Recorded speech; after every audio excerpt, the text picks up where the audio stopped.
Today's drawing is some fan art of a character called Kidus from a webtoon called Death Rescheduled by Snailords. It's quite difficult to draw pale white hair with skin in almost translucent tones. I started off with a 6B pencil sketch and then added the usual inking to define the lines and then the grayscale underpainting. Over the grayscale I painted translucent layers starting with purples, lavenders and blues to violets, cool periwinkles, amethysts, rich mauves, mulberries to raspberries to grape, iris, heather, eggplant, boysenberries, magenta, lilacs, raisins, jam, orchid, mulberry and wine tones.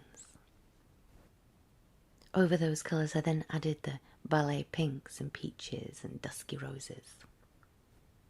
It takes hours and hours to add those glazes of colours, so as usual I'll try and entertain you with a little reading of a fanfic. And I found a nice little fanfic to read to you whilst you watch me draw. A reading from Nightmare Without You, Criminax, from quotev.com. Mature themes included. Nightmare Factory fanfiction. You're a siren, descendant of who knows, someone bad enough to be brought to the miserable criminal island of Criminax.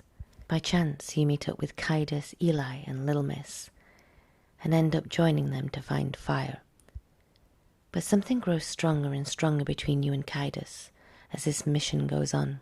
Your clothing, as of right now, is loose, ripped hunter green tank with dark blue high-waisted jeans, all stained with blood, and black boots with 4-inch heels. Your style will make sense later. Also, you know how every siren has a blessing and a curse. For example, Kidus can't feel pain, but can't feel physical pleasure, and fire can kill anyone he touches, but can't touch anyone. You can teleport and set portals, but there's a void, and if you stay in there for too long, it'll be a long time before you can ever get out again. You were sitting underneath a tree with a corpse hanging from it. That was rare. Usually there were 3 to 4 corpses on a tree in Criminax. You noticed a bush rustle behind you. You could never be safe from any kind of crime on this island of misery. If anyone hadn't gone over the 1 killing a year thing, well, killing you was legal. Not that they could. You whipped out a knife and stood up to look behind you. The bush rustling stopped. Cautiously, you made your way over to the bush to see what was happening. You saw something brown. Not the fur of an animal. Hair on a human. It looked up to reveal a blood-stained mask, and without hesitation, you stabbed his head. His body went limp and slumped to the ground. Now you were at 4 kills this year. No one could do anything about it, though, since you were a siren. Humans on Criminax were punished if they went over the 1 kill a year thing. Since you couldn't die, there was no use tormenting you. Your piercing green eyes took in every detail of where you were. No one seemed to be following this guy. Maybe he wasn't with anyone. Highly unlikely. You went down a path in the forest, passing hanging corpse after hanging corpse. One caught your eye. It was a girl. White, blood-stained dress, long black hair. She looked like someone out of a fictional ghost thing. You continued. You heard a twig snap behind you and you turned around, backing up. But you saw nothing. You kept backing up until you bumped into someone. You turned back around quickly and gasped. It was a guy in a white jacket. His eyes were incredibly red, even though albinos usually had pink eyes. His white hair was bloodied a little bit, and he held a knife in his hand. "Who are you? Why are you here?" "I was just wandering around and came across you. I'm sorry I don't believe you." "Yeah, actually you're right. I was sent to kidnap you for ransom to rescue my father," you said sarcastically. He didn't get the sarcasm. He spoke to someone behind you. "Little miss, get the bagheads and feed the intruder to the pet gators." "Okay, Kidus. Please, don't call me Kidus." The albino blushed a tinsy bit, and you backed away to try and get far enough away for you to start running. He's pretty cute, you thought. If only he wasn't trying to feed you to his pet gators. The little ghost girl you assumed was Little Miss was now closing in on you, now with the company of 3 guys who had bloody bags on their heads, one holding a knife, the other an axe, and the last one carried a baseball bat. You shrank back in fear. No, wait, I wasn't trying to intrude. You realized you sounded like a little girl, but you didn't care. You wanted to play it up for when they fed you to the gators and saw your green blood. The bagheads were now even closer, close enough to touch your arm. You took out your knife and stabbed the first baghead in the arm. He didn't so much as flinch. You were about to run, but like you could do that in 4-inch shield, so you stayed put. "I'm telling you, you're not going to kill me." Sorry. I have to look out for the house while someone is away. It's the rules. I have to kill any intruders, no matter who they are and why they are here." He seemed really polite. Weird. No one on this miserable island was ever polite. The bagheads closed in, and you sighed in defeat. They took hold of you as you muttered under your breath to turn off the pain receptors in your body. The bagheads would occasionally hit you when you stumbled or tried to whip your long hair out of your face, and even though you didn't feel it, you growled under your breath. Little Miss was following behind to make sure you didn't escape or something. You reached the back of whatever place you were apparently intruding on and saw a large pool of water, large gators swimming around in it. Shreds of black fabric floated in the water, and it was tinged red. You shuddered. The bagheads shoved you into the waters, and the gators circled you, hissing and showing their jagged teeth. The bagheads left without a second glance, though Little Miss stayed behind, watching, you assumed. You couldn't see any part of her face, thanks to her long black hair. But she just looked on, humming to herself, perched on a low, hanging tree branch and swinging her feet back and forth. The biggest alligator finally opened its large, monstrous mouth, and its teeth met with your legs. Greenish blue sprayed everywhere as you just stared back at Little Miss. She gasped and ran back from where you came. Meanwhile, the alligators spat you out. Siren blood was gross. You dragged yourself from the water to the ground and sat there, coughing. About a minute later, Kidus and Little Miss came, and Little Miss had just finished whispering to Kidus. He hauled you up and over his shoulder, carrying you like your father when you were just a little kid. He called it sack of potatoes.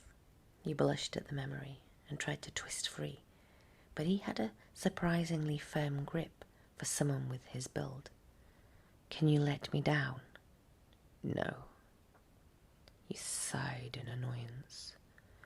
His voice was very melodic, like he was singing, but not somehow. Your voice must sound like that, though you didn't notice. Shouldn't he have noticed when you were talking earlier? Why would he proceed to let the bagheads feed you to the gators? You noticed your aqua blood dripping on his white jacket. You felt heat spread across your cheeks, glad you were facing away from Kidus and Little Miss. Not a long stretch of time passed before you reached the front of the manor you were intruding on. It was at this one moment you wished you had your sister's power. She was able to read minds, but had a range and had to get past their mental barriers. Either way, you would have traded anything for that. Kidus finally put you down as he pushed open the doors. Your knees buckled and you fell to the floor, thanks to your crippled state. You glared at him and saw the tiniest tinge of remorse in his crimson eyes. You let your expression soften just a little bit. They waited. About 1 minute later, your legs were healed, but a tiny bit sore. You walked with a slight limp. Kidus had a look of guilt on his face. Good, you thought.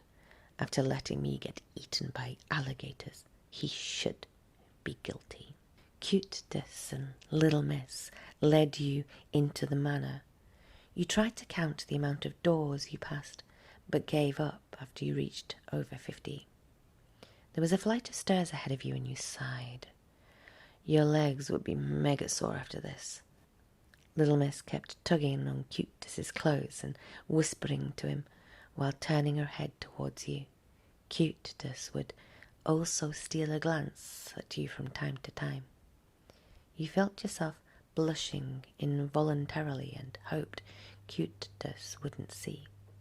Eventually, you three came to stop in front of a pair of French doors. Kidus threw them open and approached a young woman. Also a siren, perhaps. She was painting, then looked at Kidus and sighed. "What do you want, Kidus?" Ah, so that was his name. Kidus. Kidus sighed. "Dominus, we found another siren on the premises." Dominus? Shouldn't it be Domina, since she was a woman? Whatever. Dominus sounds cooler. The Dominus looked over at you, taking in your appearance. She shrugged and looked away. "New girl, what's your name?" I... She spoke to Kidus. "The fuck do you want me to do, little shite? Show her a room or something, I don't care." Kidus acted like this was an everyday thing. It probably was. "Okay, Dominus, we're not adopting her, are we? Do you want a new sister?" "Not really." "Then no. She can live with us if she wants, but just get out now. I'm done with you all." Kidus sighed again. "Okay, Mum." "The fuck you said?" "I mean, Dominus." "That's right, you piece of shite." Kidus took your arm and led you out of the room. Your arm tingled where he touched you, and you pulled away. He looked nervous. "So, she always like that?" "Yeah, ever since before I got here." "You're not an only child?" "Oh, God, no.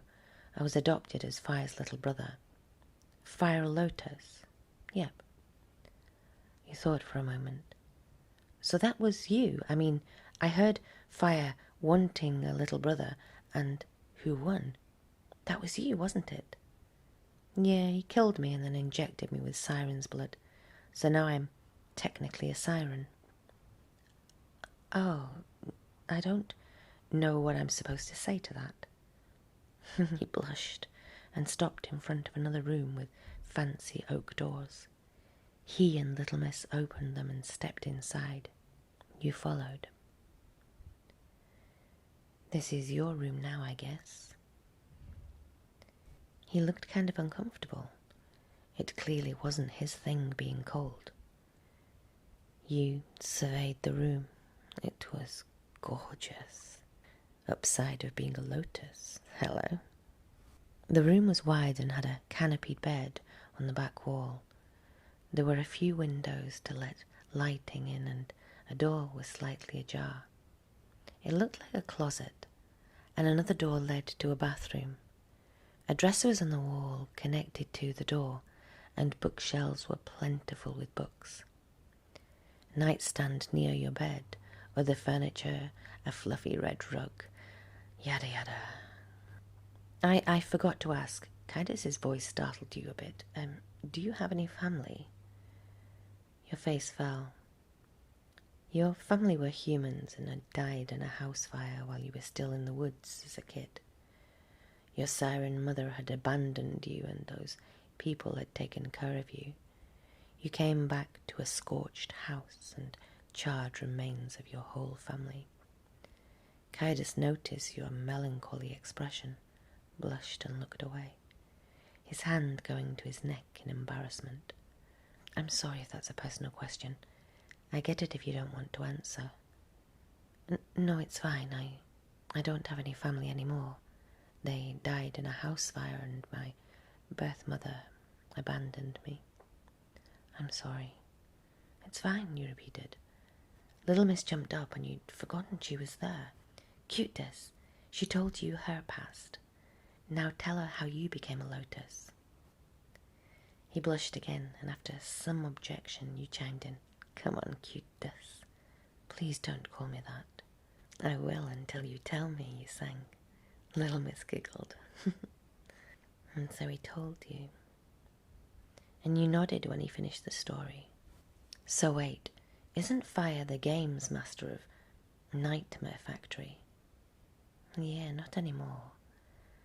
I'm sure you saw the episode. Some pink-haired noodle girl ripped his heart out and he's missing from Nightmare Factory. Oh yeah. Do you know where he is now? No, he just vanished. And that show is all we ever saw of him. We found him on some trafficking website, bought by himself. We're trying to meet that person who authorized that purchase. I can help. I can teleport and make portals, with minor inconvenience.